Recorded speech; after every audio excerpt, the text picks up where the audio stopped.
시청자 여러분 안녕하십니까? 출발 성공 투자 후반부 이어갑니다. 오인주입니다. 안녕하세요. 이혜은입니다. 간밤 미국 증시 글로벌 원샷과 함께 확인해 보시죠. 전일장에서는 다우지수가 사상 최고가 5글자로 요약이 된다라고 말씀을 드렸는데 다우존스 지수 지금 빨간색으로 나오고 있습니다만 하락으로 마무리를 했고요. 0.25% 하락이었습니다. 나스닥 지수와 S&P 500 지수는 상승으로 특히 S&P 500 지수는 또 한 번 최고가 경신하는 모습도 보여줬습니다. 지금 숨고르기 장세다라는 이야기가 나오고 있는데 아무래도 계속해서 달려왔던 미국 증시이기 때문에 그리고 또 이번 주에 PC 물가 지수 공개를 앞두고 있기 때문에 다소 숨고르기에 들어가는 모습 보여주고 있습니다. 지금 뉴햄프셔에선 예비 경선이 치러지고 있는데요. 니키 헤일리가 1차 개표에서 승리했다라는 소식입니다. 다만 1차 개표의 유권자 수가 6명에 불과하기 때문에 이 전체의 승리의 윤곽을 가늠하기까지는 우리 시간으로 오후 2시쯤이 될 걸로 예상이 되고요. 지금까지 공화당 예비 경선에서 아이오와와 뉴햄프셔에서 모두 승리를 한 후보는 없었다라는 뉴햄프셔의 법칙이라는 게 있는데 앞서서 아이오와 코커스에서는 트럼프 후보가 승리를 했기 때문에 이번에 니키 헤일리 후보가 얼마나 약진을 보여주게 될지 관심사입니다. 이념물 국채 입찰이 간밤에 있었는데요. 평균 입찰이 4.86%였다면 이번에는 4.36%로 상당히 좋은 수요를 보여줬다라는 부분도 체크해 보시면 좋을 것 같습니다.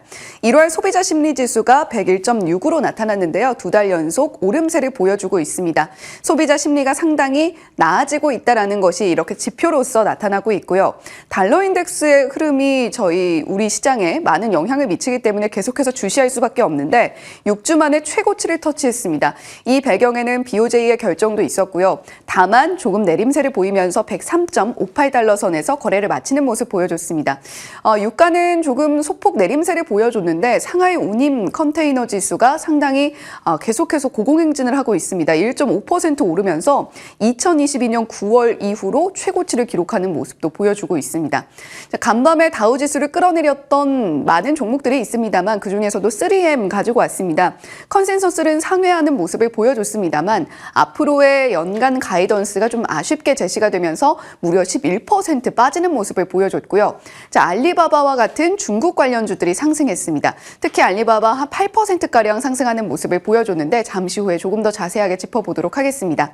넷플릭스도 실적 발표 내놨죠. 특히 신규 가입자 수와 광고 매출이 늘었다는 점에 방점이 찍히면서 시간 외에서 8%가량 날아오르는 모습을 보여주고 있습니다. 지금 미국 시장에서는 이슈와 모멘텀 그리고 실적까지 중요하게 작용을 하고 있습니다. 간밤에 러셀 2000 중소형주는 조금 떨어지는 모습을 보여줬는데 결국에 관건은 침체 없이 물가 둔화가 확인이 되느냐 더불어서 금리 인하는 과연 언제 구체적으로 이루어지느냐일 것 같습니다. 간밤에는 비트코인, 이더리움 자체도 내렸고요. 코인주들도 일제히 하락세를 보이고 있습니다. 특히 비트코인은 4만 달러 선도 깨지는 모습을 보여주고 있는데 JP모건에서는 지금 코인주들 비중 축소할 때다라는 이야기를 내놓고 있고요. 특히 비트코인과 이더리움 자체에 투자하는 코인 투자자분들께서는 비트코인보다는 이더리움 쪽으로 시선을 옮기는 게 조금 더 현명할 것 같다라는 이야기도 함께 나오고 있습니다. 태양광주들은 이제 바닥을 잡은 걸까요? 트루이스트에서 투자 의견 상향 의견이 나왔습니다. 썬노바 같은 종목들의 투자 의견, 상향 의견 내놨는데 또 간밤에 블랙록이 5억 달러를 투자한다라는 소식도 들려왔죠. 물론 캐나디안 솔라 중국 기업이긴 합니다만 그 기업에 5억 달러 투자한다는 소식도 태양광 관련주들의 주가 끌어올린 것으로 보입니다. 중국은 지금 증시 부양책을 내놓으려고 안간힘을 쓰고 있죠. 알리바바와 바이두의 주가가 올랐는데 그 배경에는 마윈이 상당 부분의 주식을 매입했다라는 소식이 들려왔기 때문입니다. 더불어서 모건 스탠리에서는 중국 관련주들 지켜볼만 하다라면서 핀더더 홀딩스 같은 종목들 제시를 하고 있으니까 체크해 보시면 좋겠고요. EU의 러시아 알루미늄 제재로 인해서 알루미늄 관련주 그리고 더불어서 설탕 공급량 때문에 지금 작황이 부진하다라는 이야기가 들려오면서 설탕 관련주들도 오르는 모습 보여줬습니다.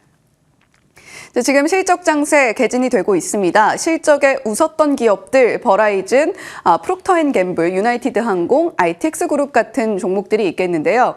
방산 쪽을 보자면 ITX 그룹은 5.3% 상승이었습니다만 반면에 로키드 마틴 같은 종목은 4% 빠지는 모습을 보여줬습니다. 지금 실적 보다도 중요한 것은 연간 가이던스 제시일 것 같은데 일단 유나이티드 항공은 호실적을 보여주면서 오름세를 보였습니다만 앞으로 연간 가이던스 특히 지금 보잉 737 맥스9과 관련해서 이슈가 있기 때문에 이 부분은 주목을 하셔야 되겠고요.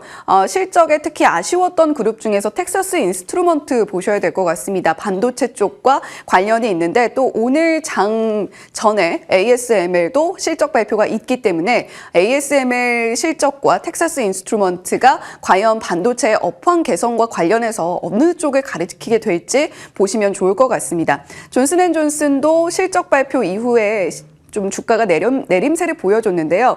그와 별개로 지금 탈크 기반의 베이비 파우더 관련해서 소송이 있습니다. 합의금으로 7억 달러가량 예상된다라는 소식도 주가에 끌어내리는데 크게 영향을 보인 것으로 보이는데요. 중요한 것은 넷플릭스의 실적인 것 같습니다. EPS는 예상치를 하회하는 모습을 보여줬는데 매출과 특히 신규 구독자 수가 시장의 컨센서스를 크게 상회하는 모습을 보여줬습니다. 더불어서 들려온 소식, TKO 그룹 홀딩스와 손을 잡고 WWE 레슬링 관련해서 스포츠 쪽까지 진출한다라는 소식이 들려오고 있기 때문인데요.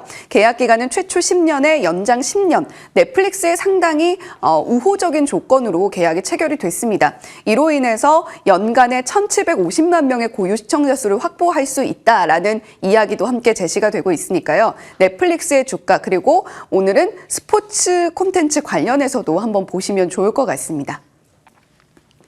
네, 이렇게 간밤 미국 실적 장세로 상당히 뜨거웠던 그리고 어떤 종목들은 표정이 또 좋지 않았던 하루였다라고 요약해 볼 수 있을 것 같습니다. 과거에는 금리가 시장을 지배했다면 지금은 확실히 실적의 민감도가 올라가는 장세를 보이고 있습니다. 함께 보시죠.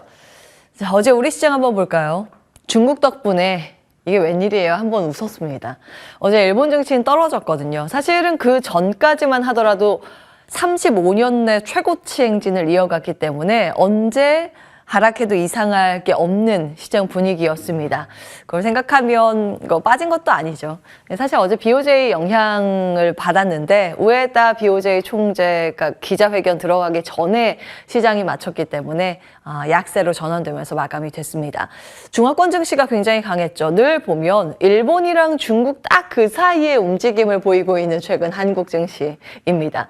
어제 상하이 종합주가지수 장중에 1.2% 낙폭까지 기록했는데 다 올려내고 0.5% 상승 마감에 성공했고 거의 이제 무너지다시피 주저앉았었던 홍콩 항생지수도 2.6% 급반등에 성공을 했습니다. 시장에서는 세 가지 포인트로 요약해서 정리를 하던데 그 이틀간 중국이랑 홍콩 증시 막 무너졌었잖아요. 그것 때문에 그 금융당국에서 우리가 모니터링 꼼꼼히 하고 있다. 만약에 문제가 발생을 하면 강력한 조치를 내리겠다라고 코멘트를 했습니다. 이제 립 서비스죠. 구두 개입을 하면서 좀 안정감을 찾아갔고 증시 안정기금 2조 위엔, 우리나라 돈으로 하면 371조 원 투입을 검토하고 있다는 블룸버그 통신의 보도 내용이 또 힘을 더해줬습니다. 우리 시간으로 보면 오전 11시 30분경에 속보로 떴습니다. 그리고 게임주의 호재인데 국가신문출판서 사이트에서 고강도 게임 BM 규제 관련 그 안이 아예 삭제됐습니다. 이게 12월 22일에 원래 올라왔었는데 그때 와 다시 중국 게임 강하게 규제하는가 하고 긴장을 했었죠. 그리고 1월 4일 당잠사에서 짚어드린 것처럼 정부의 의지는 아니구나를 엿볼 수 있는 액션이 나왔습니다. 이 관련한 정책 책임자 잘렸습니다. 그리고 나서 이제 사이트에서 그 규정까지 삭제를 하면서 게임주가 조금은 숨통이 트이는 모습을 보였습니다. 그리고 우리나라는 대형주하고 게임주의 반등으로 인해서 코스피는 0.6% 상승했습니다. 대형주라고 하면 어제는 자동차와 금융이 지수의 힘을 크게 실어줬는데 코스닥 지수는 여전히 아쉽습니다. 2차 전지가 좀 부진해서 상대적으로 덜 올랐는데 그 와중에 엔캠 같은 경우에는 차별화된 주가 급등세가 이어집니다. 시간 외거래에서도 4.7% 추가 상승했습니다. 중국 이슈 보겠습니다. 긴급 수혈을 했는데 우리나라에서도 그렇고 외국 월가에서도 그 약발은 오래 못 갈 수도 있겠다라는 의견을 내고 있습니다. 캡처해 온 거고요. 이제 어제 떴던 기사. 여기에 대해서 삼성증권은 최종한 발표 시점은 이번 주 후반이 될 텐데 낮아진 정책 기대감에 부응을 할 수 있을까? 내용을 주목해야 한다. 이런 목소리를 내고 있습니다. 홍콩 주식시장 예상 시나리오인데 코로나 팬데믹, 규제 리스크, 락다운, 경기 둔화, 시스템 리스크 여기까지 지금 무너져 있죠. 올 상반기에는 뭐 여러 가지 기대감으로 반등을 줄 수는 있겠지만 베어마켓 랠리 정도 잠깐 오르다가 다시 하락 국면으로 전환될 것이라고 의견을 내고 있습니다. 삼성증권뿐만이 아니라 하나증권도 같은 이야기를 하고 있는데요. 지금 블룸버그 통신에서 보도하고 있는 내용의 그 수치, 과거의 경험상 실제로 할 수 있겠어? 현실성이 떨어지는데? 라는 의견, 코멘트를 냈습니다. 증시는 올랐는데 외국인 순매수 규모가 사실 별다를 게 없이 어제 평범했고 홍콩의 본토 자금도 큰 변화가 없기 때문이라고 그 근거를 들기도 했습니다. 어제 홍콩 급등은 단순 수급 이슈, 수급 논리에 의해서 잠깐 올라갔을 가능성이 있다라는 코멘트 같이 내는데요. 12월 이후에 거래 대금이 감소하면서 홍콩 증시의 공매도가 급증했습니다. 그런데 어제 단발적인 호재성 이슈 덕분에 숏커버 내지는 숏스퀴즈가 나온 것으로 추정이 되는데 그렇다면 수급이 어느 정도 진정이 되면 다시 하락 국면으로 전환될 가능성이 있다라는 거겠죠. 그렇기 때문에 정부가 실제로 부양에 대한 의지가 어느 정도 나오는지 수치상으로 강도는 어떻게 잡히는지 여부가 더 중요하다. 모니터링이 필요하다. 이런 목소리 내고 있습니다. 자, 어제 사실 중국에 대한 부양 기대감으로 우리나라에선 게임, 화장품, 화학 섹터가 동반해서 상승하면서 코스피를 이끌었는데 그렇게 된다면 이 지속성 여부가 어디까지 갈 수 있을지 지속해서 따져보셔야겠습니다. 이건 참고해 보시라고 이제 수치 가지고 왔는데 중국 매출 비중이 높은 주요 종목의 주가 추이까지 나와 있습니다. 매출 비중이 이렇게 나와 있고요. 중국 안에서 이제 SK 하이닉스가 좀 많죠.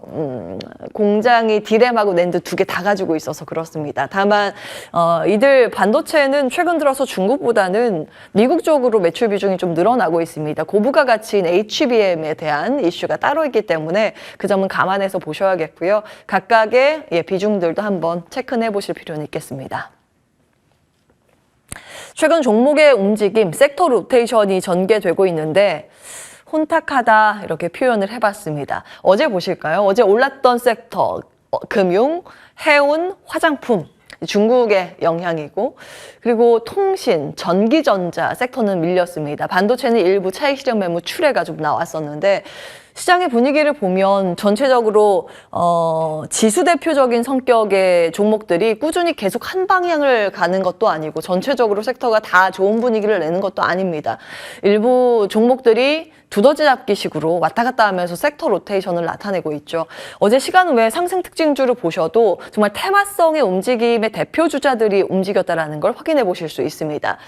전쟁 테마가 같이 움직였고 지금 홍해 중심으로 지정학적 리스크 다시 고조되고 있습니다. HBR 계열, 개별 이슈 안고 오르는 모습이었고요. AI는 보안 테마 같이 해서 요즘 움직이는데 이거는 샘 알트만 방한 이후에 세론 여부가 나오는지는 체크해 보셔야 합니다.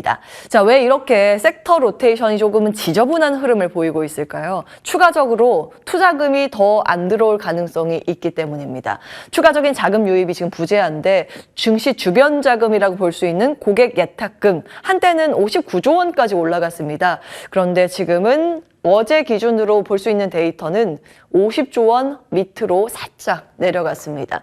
그러니까 시장에 분위기가 좋으면 투자를 해야지 하고 대기하고 있는 자금들이 자꾸 줄어들고 있는 현 국면입니다. 그래서 그런지 KB증권에서는 당분간 우리 시장 눈치 보기 장세가 지속될 거라는 코멘트를 내고 있습니다. 자, 이 와중에 지난주부터 외국인이 금융주를 좀 사기 시작했더라고요. 어제는 특히 외국인 플러스 기관까지 순매수 금융주에 잡혔습니다. 반등이 꽤 강했는데 형님주들 그러니까 시가총액이 묵직한 덩치 큰 종목들의 강세가 훨씬 더 좋았습니다. 그 시총 아래에 있는 종목들의 퍼포먼스였고요. 보시면 한 3가지 정도 그 이유를 찾아볼 수 있는데 첫 번째, 안정적인 실적. 사실은 금융주는 만년 저평가 종목이죠. 돈은 굉장히 잘 법니다. 안정적으로 벌죠. 우리나라 4대 금융지주만 보셔도 GDP 차지하는 비중이 꽤 높습니다. 정확한 수치가 지금 기억은 안 나는데 이제 급하게 들어오느라 재무제표 KB금융만 캡처해서 가지고 왔습니다. 2018년, 2019년, 2020년 이렇게 해서 쭉 보시면 굉장히 이제 안정적인 꾸준한 성장세를 나타냈다라는 걸 확인해 보실 수 있습니다. 이자 수익이고요. 2022년에는 20조 원. 2023년 가이던스 28조 원, 내년 올해는 29조 원 추측입니다. 2025년엔 31조 원 추측인데 그에 비해서 시가총액은 늘 답보 상태죠. KB금융 어제 기준으로 20조 원 좀 플러스 조금 돼 있습니다.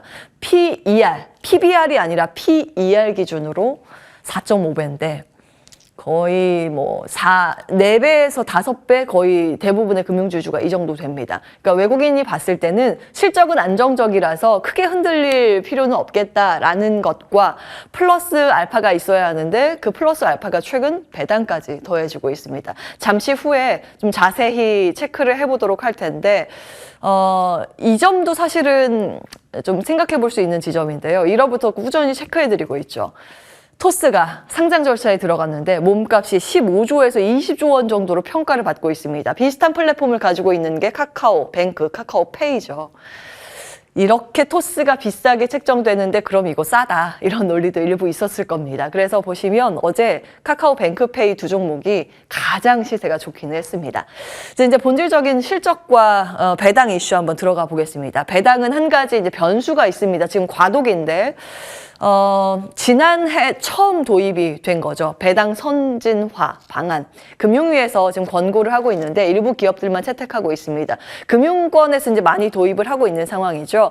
근데 문제는 뭐냐면 이 배당 선진화 방안은 지난해 연말 기준으로 받을 수 있는 배당입니다. 그런데 이제 거의 대부분의 금융사들은 분기 배당도 하고 있죠. 1분기, 2분기, 3분기, 4분기요. 1분기 배당 기준일이 3월 31일입니다. 자, 이게 이제 겹치게 되는데 보시면 과거에는 배당 기준일이 12월 말이고 배당액을 모르고 이때 투자를 하고 배당액 확정은 3월입니다. 그런데 이번에 배당 선진화가 도입이 되면서 바뀐 게 배당 기준일이 4월 초, 3월 달 후반 이렇게 쭉 밀립니다. 그러니까 이 연말 배당하고 분기 배당이랑 거의 막 겹치게 되는 거죠. 그래서 2월 중순부터 3월 말에 가만히 있어도 이제 2번이나 배당을 받을 수 있는 가능성이 있어서 이걸 선취매한 건 아닌가 의심되는 지점이 있긴 합니다. 아마 이런 지금 혼선이 있는 과도기 국면인데 정부의 제도 보완은 추가적으로 나올 가능성이 있습니다. 이 과도기를 노리는 전략 어떨지 한번 정리를 해봤습니다. 당잠사였습니다.